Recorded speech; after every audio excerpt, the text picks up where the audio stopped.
This is The Scoop for Tuesday. I'm Sean Canan with the WMNF News headlines.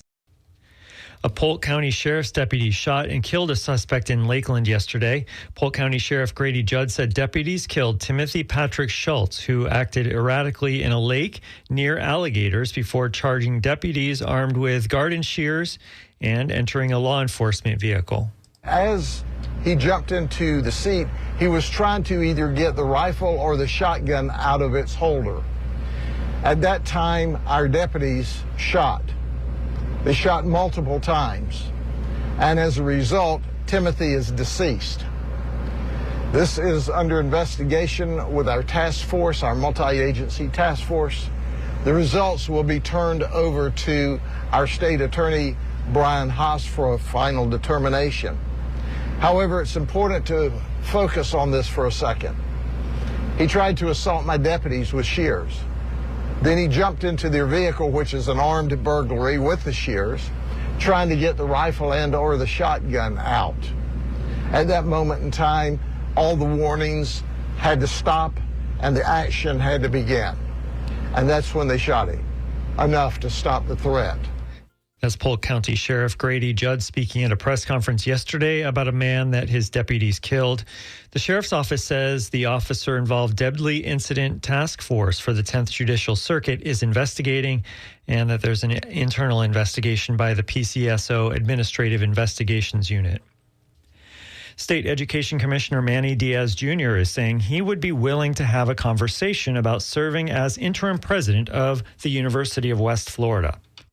The school's Board of Trustees will hold a special meeting today to formally accept the resignation of President Martha Saunders, who this month announced she is stepping down, and to name an interim replacement. Diaz is an ally of Governor Ron DeSantis. He's a former Republican state legislator from Hialeah and was appointed Education Commissioner in January of 2022. Florida faces criticism for a string of politicians taking on the presidencies of state colleges and universities. New College of Florida, the small Sarasota school that underwent a political takeover by DeSantis in 2023, has been making headlines for various controversies this month.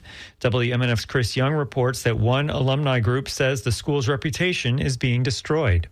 4 alumni have threatened to sue New College administration, saying the administration misused donor funds. Meanwhile, the school's former communications director is facing new felony charges for indecent exposure, and new documents have come to light about backdoor talks to give USF's Sarasota Manatee campus to New College. William Rosenberg is the president of the Novo Collegiate Alliance and an alumnus of New College. Am I surprised? No. Am I absolutely appalled? Yes.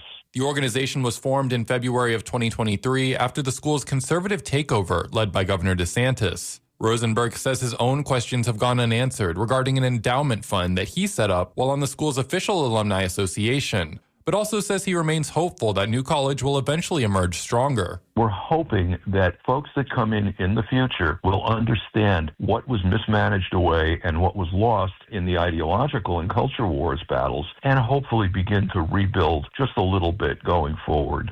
Chris Young, WMNF News. On Friday, the state legislature formally sent a bill to Governor DeSantis that would prevent elementary and middle school students from using cell phones during the entire school day. Another bill would create a new third-degree felony offense of animal cruelty for people who restrain dogs outside during natural disasters. The cell phone change, which was included in a broader education bill, would expand a current law. It would prohibit cell phone use throughout the school day in elementary and middle schools. It also would create a pilot program in 6 counties that would prevent cell phone use in high schools throughout the day. The animal cruelty proposal was crafted after a dog was found last year tied to a fence along Interstate 75 during Hurricane Milton. It'll be mostly sunny and hot today with a stray shower or thunderstorm possible. Highs will be in the mid-90s. Tonight, partly cloudy, overnight lows in the mid-70s. Tomorrow, partly cloudy and hot with a stray shower or thunderstorm possible and highs in the mid-90s. I'm Sean Canan with the WMNF News headlines. This is The Scoop, recorded at WMNF Tampa.